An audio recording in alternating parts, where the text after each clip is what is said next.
கேரளா திருவனந்தபுரத்தில் அமைக்கப்பட்டிருக்கிற விழிஞம் சர்வதேச துறைமுகத்தை பிரதமர் நரேந்திர மோடி நேற்று நாட்டுக்கு அர்ப்பணிச்சாரு. இது நாட்டுடைய வளர்ச்சிக்கு உதவும், இது நாட்டுக்கு பெருமை சேர்க்க போகுது அப்படின்னு சொல்லி பல்வேறு விஷயங்களை பேசியிருக்காரு. எனவே இந்த செய்தியை சங்கிகள் கொண்டாடுவாங்க அப்படின்னு பார்த்தா நம்ம தமிழ்நாட்டை சேர்ந்த முன்னாள் அமைச்சர் ஒருத்தர் சோகமான ஆதங்கமான பதிவு ஒன்று போட்டிருக்கிறாரு. அதுதான் இப்போ பேசு பொருளா மாறி இருக்குது. அது வேற யாரும் இல்லைங்க, முன்னாள் அமைச்சரும் முன்னாள் பாஜக தலைவரும் இந்நாளில் எந்த பதிவில் இருக்கிறாருன்னு தெரியாம இருக்கிற திரு பொன் ராதாகிருஷ்ணன் அவர்கள் தான் இந்த மாதிரியான ஒரு பதிவு போட்டிருக்கிறாரு. அந்த பதிவில் என்ன தெரிவிச்சிருக்காருன்னா, பிரதமர் நரேந்திர மோடி அவர்கள் கன்னியாகுமரி மாவட்டத்துக்கு 28 கோடி ரூபாய் மதிப்புல துறைமுகம் அமைக்க தந்ததை இழந்து நின்று நிற்கிறோம் அப்படின்னு சொல்லி, இது பாரத பிரதமரோட இழப்பு அல்ல, இது நமது கன்னியாகுமரி மாவட்டத்தோட வளர்ச்சி மற்றும் இளைஞர்களோட இழப்பு அப்படின்னு சொல்லி, என்றும் மக்கள் பணியில் அப்படின்னு சொல்லி ஒரு ட்வீட்டை போட்டிருக்கிறாருங்க. எனவே இந்த பதிவு பார்த்த உடனே என்னது இது, யாரை குற்றம் சொல்லி இந்த ட்வீட்டை போட்டிருக்காரு, மோடியவா இல்ல தமிழ்நாட்டு அரசையா இல்ல மக்களை பார்த்து கேள்வி கேட்கிறாரா அப்படின்னு சொல்லி நமக்கு பல்வேறு கேள்விகள் எழுந்த வண்ணம் இருந்துச்சு. இந்த சமயத்தில் தான் திரு பொன் ராதாகிருஷ்ணன் அவர்களும் எடப்பாடி பழனிசாமி அவர்களும் ஒரே வானில் பிரச்சாரம் பண்ற மாதிரியான ஒரு போட்டோ போட்டிருந்தாங்க. அந்த போட்டோவுக்கு மேல ஒரு செய்தி இருந்ததுங்க. ஆணித்தரமா சொல்றேன், கன்னியாகுமரியில வர்த்தக துறைமுகம் வராது அப்படின்னு சொல்லி முதல்வர் எடப்பாடி பழனிசாமி பேசியிருக்கிறாரு அப்படின்னு சொல்லி அந்த செய்தியை வெளியிட்டிருக்காங்க. எனவே இந்த செய்தியை பதிவிட்டு தான் எடப்பாடி பக்கத்துல கும்புடு குருசாமியா நிக்கிறது நீங்க தானே அப்படின்னு சொல்லி ஒரு ட்வீட் போட்டிருக்காங்க. அந்த ட்வீட்டுக்கு கீழே பலரும் சிரித்தவாறு கமெண்ட் பண்ணிட்டு இருக்காங்க.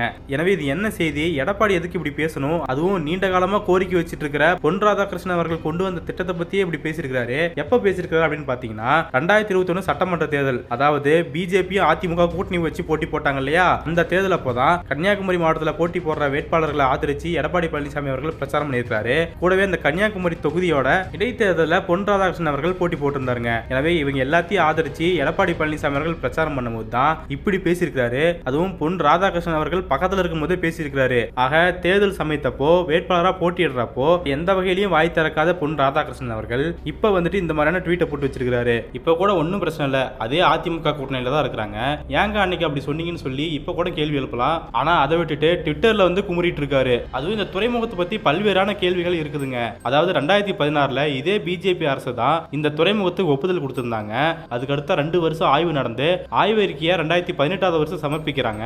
அதை தொடர்ந்து இதே பொன் ராதாகிருஷ்ணன் அவர்கள் தான் துறைமுக நிறுவனத்தை ஒன்று தொடங்கி வச்சிருந்தாரு. ஆக இவ்வளவு வேலைகள் ஜெட் வேகத்தில் நடந்துட்டு இருக்கும்போது அது எப்படி திடீர்னு தடப்பட்டு போச்சு, அதுக்கான காரணம் என்ன அப்படிங்கிற முக்கியமான கேள்வி தாங்க நமக்கு எழுது. மீனவர்கள் போராட்டம் பண்ணி தான் இதை தடுத்துட்டாங்க அப்படின்னு சொல்லுவாங்க. ஆனா அது உண்மை கிடையாதுங்க. ஏன்னா 2015 ஆகட்டும் இல்ல 2016 இந்த துறைமுகத்துக்கு ஒப்புதல் கொடுக்கும் போதாகட்டும், 2 வருஷம் ஆய்வு நடக்கும் போதும் சரி, 2018 பொன் ராதாகிருஷ்ணன் அவர்கள் துறைமுக நிறுவனத்தை தொடங்கி வச்ச போதும் சரி, இந்த மீனவர்கள் போராட்டம் நடந்துகிட்டே தாங்க இருந்துச்சு. ஆக இவங்க மீனவர்கள் போராட்டத்தெல்லாம் எப்பவுமே மதிச்சது கிடையாது. மீனவர்கள் ஒரு பக்கம் போராட்டினாங்கன்னா இவங்க வேலையை பார்த்துக்கிட்டே தாங்க இருந்தாங்க.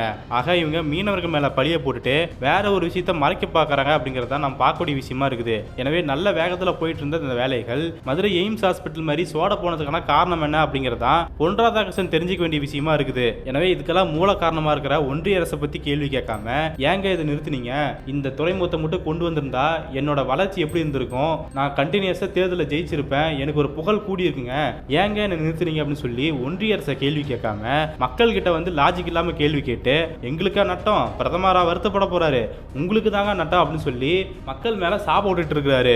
எனவே இந்த திட்டத்தை நிறுத்தும் போதும் சரி, 2021 தேர்தல் அப்பவும் சரி, இதை பத்தி எப்பவுமே வாய் திறக்காத பொன் ராதாகிருஷ்ணன் அவர்கள் இப்போ எந்த பதவியுமே இல்ல, எம்எல்ஏ சீட்டும் போயிருச்சு, எம்பி சீட்டும் போயிருச்சு அப்படிங்கிற விரக்தியில இந்த மாதிரியான பதிவுகளை போட்டுட்டு இருக்கிறாரு. இந்த ட்வீட்ல போட்டிருக்கிற விஷயத்தை எல்லாமே அவரு கண்ணாடி முன்னாடி நின்றுகிட்டு தன்னை கேள்வி கேட்கக்கூடிய விஷயமா தான் இருக்குது. இதுல முக்கியமா கவனிக்க வேண்டிய காரணம் ஒன்று இருக்குதுங்க.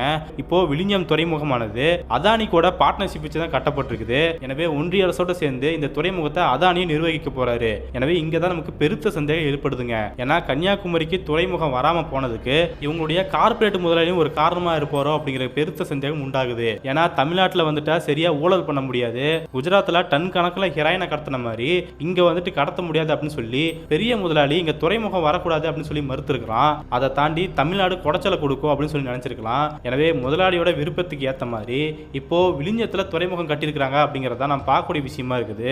எனவே இந்த கேள்வியையும் பொன் ராதாகிருஷ்ணன் அவர்கள் ஒன்றிய அரசு பார்த்து கேட்கறதுக்கு தைரியம் இருக்குதா அப்படிங்கறத நாம கேட்கக்கூடிய விஷயமா இருக்குது. ஆக இந்த வீடியோ முழுக்க நம்ம சொல்றது என்னன்னா, ஒன்றிய அரசை பார்த்தோம், மோடியை பார்த்தோம், அதானியை பார்த்தோம், எந்த கேள்வியும் கேட்க முடியாத பொன் ராதாகிருஷ்ணன் அவர்கள், எந்த பொறுப்புலையும் இல்லாத பொன் ராதாகிருஷ்ணன் அவர்கள் ஒரு அருமையான வாய்ப்பை மிஸ் பண்ணிட்டுமே அப்படிங்கிற ஆதங்கத்துல இப்போ மக்கள் மேல பழிய போட்டு கன்னியாகுமரி தாங்க நஷ்டம் அப்படின்னு சொல்லி தன்னுடைய சொந்த ஊரையே சபிச்சு வச்சிருக்கிறாரு அப்படிங்கறத நாம் பார்க்கக்கூடிய விஷயமா இருக்குது.